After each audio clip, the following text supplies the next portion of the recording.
বন্ধুগণ নমস্কার। আজকে আমরা কথা বলবো কিছু হোয়াটসঅ্যাপের চ্যাট নিয়ে যেগুলো সামনে এসছে সোশ্যাল মিডিয়ায়। আমি একটি টুইট দেখছিলাম আমাদের সর্বভারতীয় তৃণমূল কংগ্রেসের সাধারণ সম্পাদক এবং লোকসভা দলনেতা শ্রী অভিষেক বন্দ্যোপাধ্যায়। সেখানে দেখা যাচ্ছে দক্ষিণ 24 পরগনার একটি গ্রুপ আছে ইলেকশন কমিশনের, তার মধ্যে ওখানকার ইআরও এবং মাইক্রো অবজারভারদের মধ্যে কথা হচ্ছে। কি কথা হচ্ছে?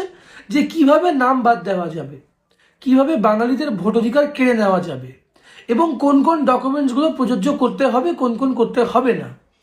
সুপ্রিম কোর্টের নির্দেশ মাননীয় মুখ্যমন্ত্রী কেস করেছিলেন, তার ফলে যে রায় সামনে এসছে, প্রাথমিক রায় এবং নির্দেশাবলী সামনে এসছে, তাতে সুপ্রিম কোর্ট বারংবার জানিয়েছেন যে মাইক্রো অবজারভারদের রোল কারোর নাম বাদ দেওয়া বা কারোর নাম যুক্ত করার নয়। মাইক্রো অবজারভারদের কাজ শুধুমাত্র জিনিসপত্র অবজার্ভ করা, তারা শুধু দেখবেন, তারা কিছু করতে পারবেন না। কিন্তু চ্যাটসগুলোতে দেখা যাচ্ছে যে তারা নির্দেশ দিচ্ছেন, ইআরওদেরকে মাইক্রো অবজারভাররা নির্দেশ দিচ্ছেন, মাইক্রো অবজারভারদের নির্দেশ দেওয়া হচ্ছে বরং যে কিভাবে নাম বাদ দিতে হবে।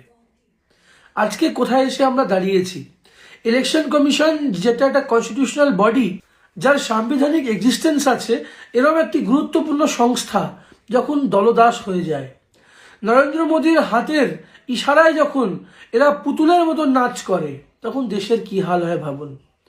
আপনারা ভাবুন, কদিন আগে একটি চিঠির রিপ্লাই দিল্লি থেকে এসছে, মুখ্য নির্বাচন কমিশনার বাংলা নির্বাচন কমিশনারকে লিখেছেন যে কিছু কিছু ডকুমেন্ট নিয়ে ক্ল্যারিফিকেশন চাওয়া হয়েছিল বাংলা থেকে, সেই ডকুমেন্টগুলো তিনি লিখেছেন চলবে না। উত্তর এসছে 16 তারিখ এবং বাংলায় শেষ হিয়ারিং হয়েছে 14 তারিখ অবধি।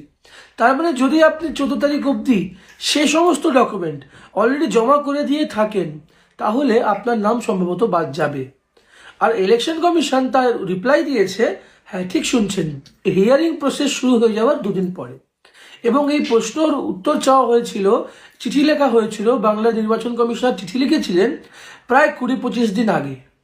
তার মানে ভাবুন কিভাবে সরকার গঠন করার জন্য, যখন বাংলাকে ভাতে মারতে পারিনি, বাংলাকে ছাদে মারতে পারিনি, বাংলাকে কাজে মারতে পারিনি, তখন এরা এবার বাংলাকে অধিকারে মারছে, বাংলার ভোট অধিকার মারছে, বাঙালিদের ভোট অধিকার কেড়ে নিচ্ছে।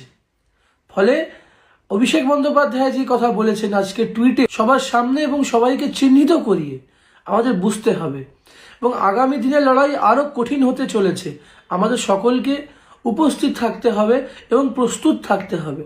যদি আমরা বাঁচতে চাই, যদি আমরা আমাদের ভোট অধিকার, গণতান্ত্রিক অধিকার রক্ষা করতে চাই, তাহলে আমাদের জেগে উঠতে হবে, আমাদের আর ঘুমোলে হবে না।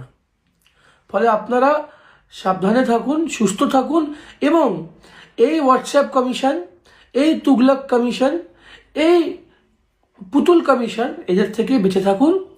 আপনাদের ভোট অধিকার কেউ কেড়ে নিতে পারবে না যতক্ষণ মুখ্যমন্ত্রী আছেন, যতক্ষণ তৃণমূল কংগ্রেস আছে, যতক্ষণ অভিষেক বন্দ্যোপাধ্যায় আছেন। শেষ নিঃশ্বাস অবধি তারা লড়ে যাচ্ছেন এবং লড়ে যাবেন। ধন্যবাদ। জয় হিন্দ, জয় বাংলা।